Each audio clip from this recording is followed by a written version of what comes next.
Beauty, the Buffoon, and the Beast, or Sweet Are the Uses of Adversity, Part 2.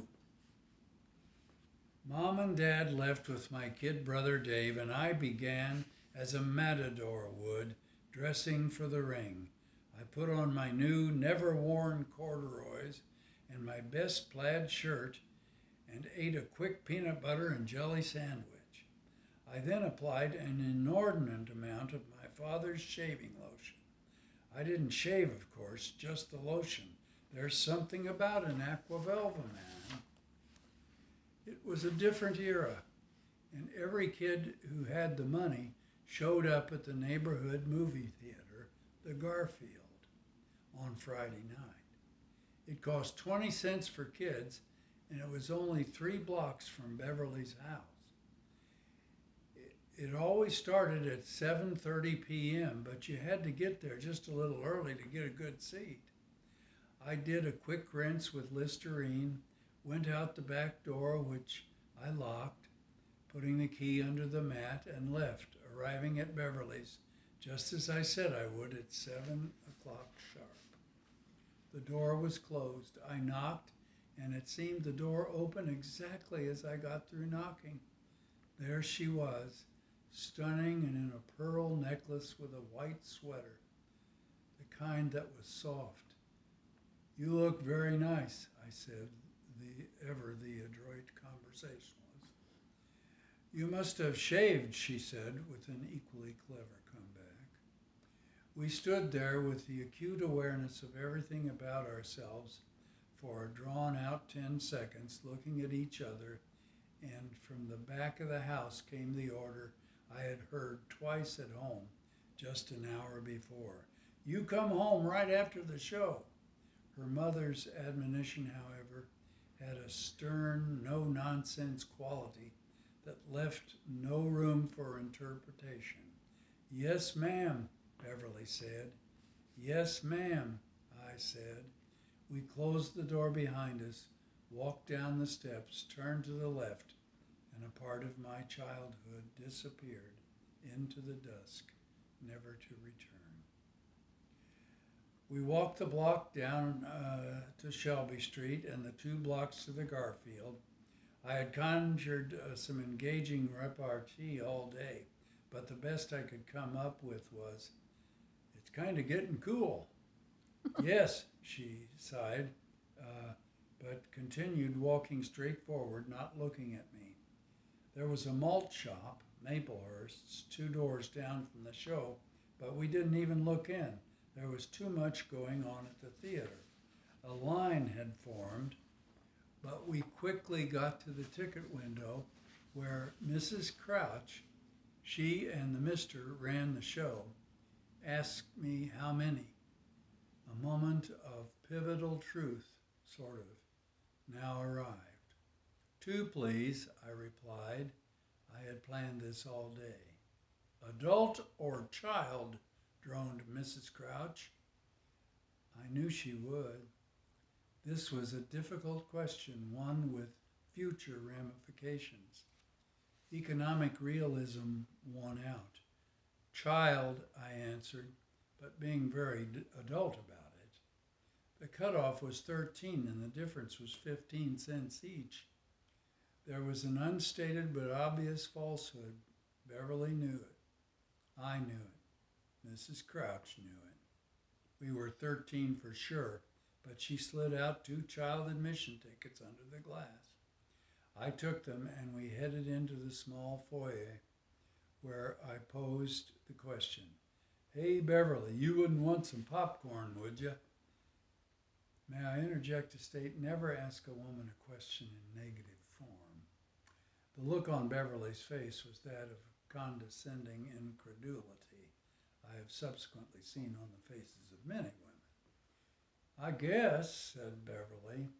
"Me too," I said, and bought 2 sacks, and we proceeded into the actual den of cinematic splendor itself. It was a wonder world of teeming teens and almost teens, boys and girls in continuous wriggling motion. I didn't, of course, notice this then, just that my beautiful girl and I were, popcorn in hand, seeking a seat together.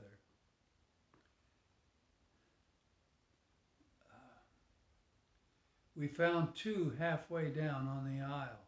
This seems almost too good to be true, but I need to remind you, Mr. Crouch, with his ever-seeking, ever-intrusing, four-batteried flashlight, was most likely to shine it on you if you were in an aisle seat. That is to say, if anything untoward, like kissing, happened. Mr. Crouch was a wizard, and the flashlight aiming it throughout the movie with pinpoint Robin Hood accuracy, using the little black button as a kind of trigger. The evening may have been entertainment for the audience, but it was kind of a moral crusade for him. He had a villainous mustache and was tall and thin, yet deceptively strong. An incident a few weeks before illustrated this. Asking, or I should say, about 10 rows up from the screen, a boy was kneeing the back seat of the boy in front. The one in front was getting royally steamed, all to such an extent that he got down on the floor, raised his own chewing gum bottom seat, and pulled the boy behind him by the legs.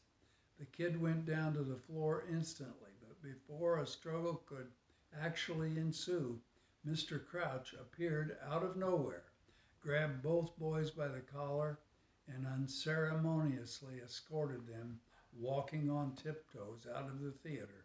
Just another Friday night at the Garfield. Beverly and I sat down, and right away I could feel her foot next to mine.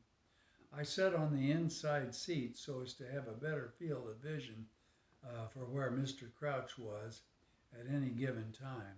We ate popcorn with our right and left hands, so our arms holding the sacks touched during the cartoon and Pete Smith's specialty. Always an hilarious selected short subject. She laughed at all the same things I did. We were getting along. Now the feature presentation. Every kid at School 34 had been looking forward to it with that wonderful combination of anticipation and trepidation. It was The Beast with Five Fingers, starring Peter Lorre and Robert Alda. If the title didn't do it, the credits did.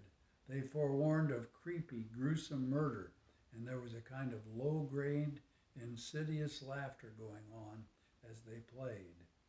It was probably some kid from a few rows back, but it sure worked for me. Beverly snuggled even a little closer. As we got into the meat of the movie, that is to say, the severed hand of a dead concert pianist seeking revenge on those who had perceived had wronged him, a kind of terrified dumbness fell over the formerly sophisticated throng. By this time, after a feigned yawn and stretch, I had subtly draped my arm over the back of Beverly's seat.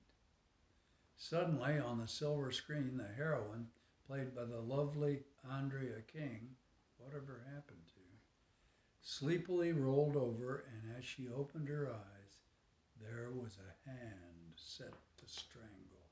She screamed. Most of the audience screamed. Beverly screamed. She turned toward me in a trembling tilt of her head. I kissed her, I mean for a long time. We parted momentarily and then kissed again, then again. A bolt of voltage surged through my body, some parts more than others. I am a male. I had never felt anything as consumingly beautiful in my life. She and I looked at each other, feeling each other the longest time. Then she kind of turned, and I gently held her by the waist. The movie was 1,000 miles away. After a while, we started to kiss again, but Mr. Crouch was coming up the aisle with his own manner of steely determination. I thought he was after us, but I guess not. He kept on walking. I had never held her hand before, but we held hands for the rest of the show. At the end, the lights came on and the place cleared out for the late show crowd. Older and wiser, I presume. Uh, we sat there a couple of minutes looking into each other's eyes. The crowd filed past. Then, nearly the last ones out, we got up and slowly walked toward the exit.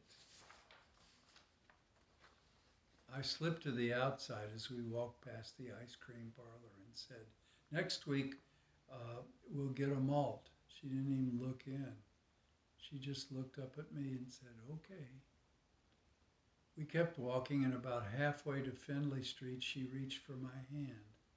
We turned into the street, and very subtly at first she began to swing our arms a little. I took up the feeling and swung them even more.